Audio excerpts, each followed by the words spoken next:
You ever walk into McDonald's craving a vanilla cone or McFlurry, and the cashier hits you with, "Sorry, the ice cream machine's broken?" We've all heard it, maybe laughed about it, but what if I told you it's not actually broken? What if that excuse was part of a billion-dollar business strategy? One that involves secret contracts, frustrated franchisees, a blocked startup, and even a lawsuit.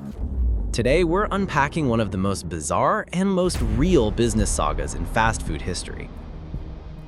Act 1. Why are the machines always broken? McDonald's uses a commercial soft-serve ice cream machine made by a company called Taylor. It makes cones, sundaes, McFlurries, you name it. But here's the thing.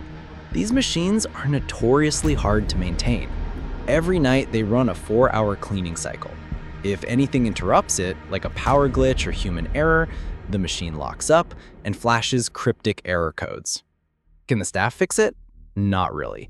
Only Taylor's certified technicians are allowed to work on it. If your machine fails on a Friday night, good luck getting ice cream by Monday. This issue is so common that a frustrated software engineer built a site called mcbroken.com, which tracks broken ice cream machines across McDonald's locations in real time. And the numbers are wild. On average, around 10% of all machines are down at any given time in the US. In cities like New York, it can go above 30% on weekends. Act 2. The Taylor monopoly. So why not just use a different machine? Well, McDonald's has an exclusive contract with Taylor. Franchisees are required to buy their machines. They don't have a choice. And here's where it gets interesting. Taylor makes more money from repairs than from the machines themselves. Franchisees have reported spending thousands per year just fixing them. One location told the Wall Street Journal that they spent over $18,000 in 1 year on repairs alone. And here's a little twist. A former McDonald's exec who helped set up this system later took a job at Taylor. Coincidence? Maybe. Maybe not. Other fast food chains like Wendy's and Chick-fil-A use Taylor machines too, but they don't report nearly as many issues. Why? Because McDonald's machines are custom built and tightly locked down. Act 3. The disruptor. Kytch.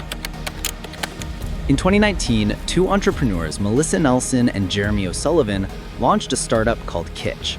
Their product was a small box that plugged into the Taylor machine and decoded error codes in real time. It helped franchisees fix issues themselves and avoid calling expensive technicians.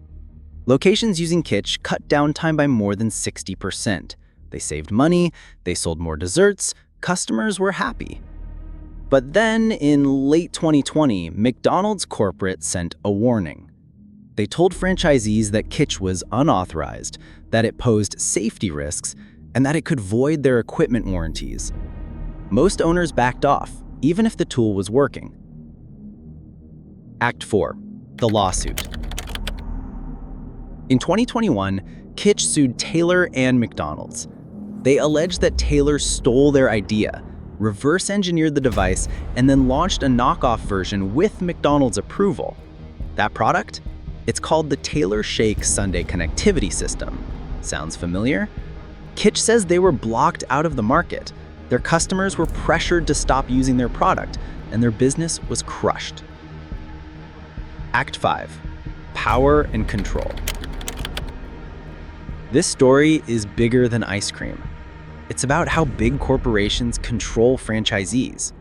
Opening McDonald's costs $1 to $2 million, and yet the owners have limited freedom over basic tools and upgrades. They can't change suppliers, they can't use new tech, and if they try, they risk getting penalized. The Kytch case shows how innovation gets crushed, not because it fails, but because it threatens the status quo. Think about it. Customers want ice cream. Franchisees want to sell ice cream, but the system in place, it keeps failing everyone, except the ones making money from those failures. Conclusion.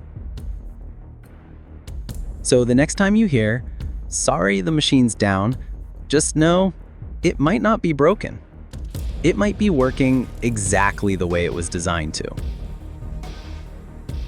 If you enjoyed this deep dive, hit that like button and subscribe for more stories that follow the money. This is Money Plot, where we expose the dollars behind the decisions.